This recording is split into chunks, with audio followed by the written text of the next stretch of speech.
मौत के वक्त आके नबी ने कहा कि एक दफा कलमा पढ़ लें ताकि क़यामत के दिन आपकी बख्शिश कर सकूं, सिफारिश कर सकूं, आपकी अल्लाह से बख्शिश की दुआ कर सकूं।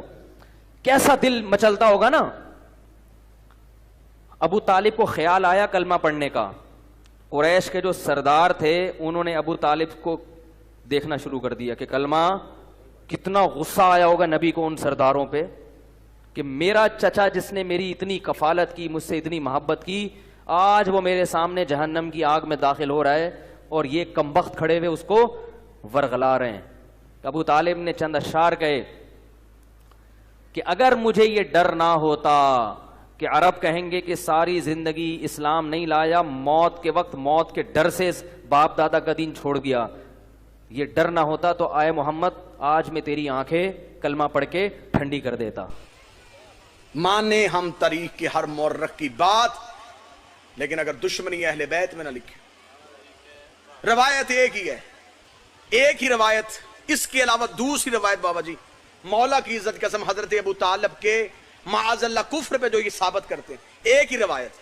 दूसरी रवायत कोई, एक रवायत, वो क्या कि आखिरी वक्त में नबी ने हुजरे में बैठ के कान में कहा, चचा अबू तालिब कलमा पढ़ लीजिए। और फिर आगे तीनों रवायतों में बिल्कुल एक ही जुमला है कि हजरत अबू तालिब ने कहा कि मैं अपने बाप दादा का मजहब नहीं छोड़ सकता। इस पे आके इन्होंने नतीजा तय कर लिया कि माज़ल्ला ना ये मुसलमान थे, ना बाप मुसलमान था, ना दादा मुसलमान थे। तीन तरह से रवायतें मिली, नसाई से, इब्ने माजा से, सही मुस्लिम से, सही बुखारी से, मिशकात से, तिरमिज़ी से।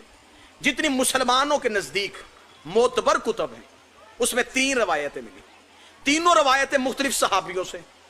और जब ये नकल होती होती पीछे गई तो तीनों के तीनों का सिलसिला अब्दुल्ला इब्ने अब्बास से इन्होंने जोड़ दिया कि तीनों रावियों ने अब्दुल्ला इब्ने अब्बास से सुना।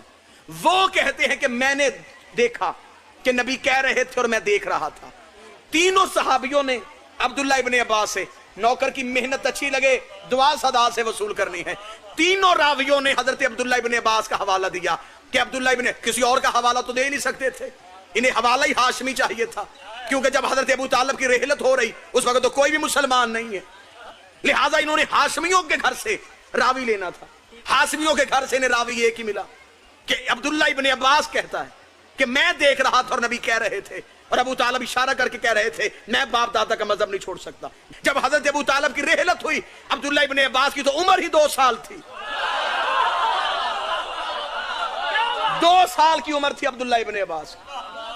95 साल की उम्र में हजरत अबू तालिब की रहलत है, 2 साल उम्र है अब्दुल्ला इब्ने अब्बास। 2 साल का बच्चा देख रहा है,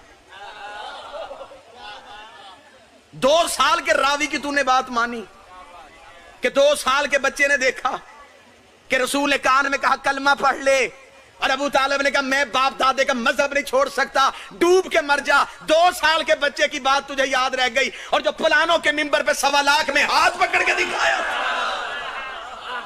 कान में कही बात तूने मान ली। हां, रवायत जो मिली वो ये कि आखिरी वक्त में रसूल ने कहा चचा अपना अकीदा इन्हें बता के जा। फसाहत और बलागत देखिएगा इसमें बरीकी क्या थी। इल्मे रिसालत जानते थे कि लोगों ने मेरे चचा के ईमान पे बहस करनी। आखिरी वक्त में नबी ने बोलकर चचा अबू तालिब अपना मजहब बताइए। हजरत अबू तालिब ने इशारे से कहा मेरा मजहब वही था जो मेरे बाप का था, यानी कि हजरत अबू तालिब ने अपना इस्लाम भी बता दिया, बाप का भी बता दिया, दादे का ईमान भी साबित किया। इस खानदान में एक भी कुफ्र की कड़ी नहीं। यहां से मैं इस बच्चे को 7-8 साल के बच्चे को उठा के कहूं ये कुरान पकड़ कहीं रख के आ, ये जमीन पे रखेगा, ये ऊंची जगह ढूंढेगा, कहां रखूं?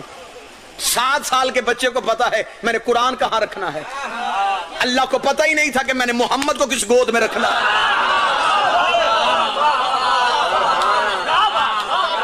जैसा नबी पाक था वैसी गोद पाक थी। दुश्मनी तुमने सिर्फ अबू तालिब से इसलिए ली, इस्लाम में सबसे ज्यादा खर्चा अबू तालिब का।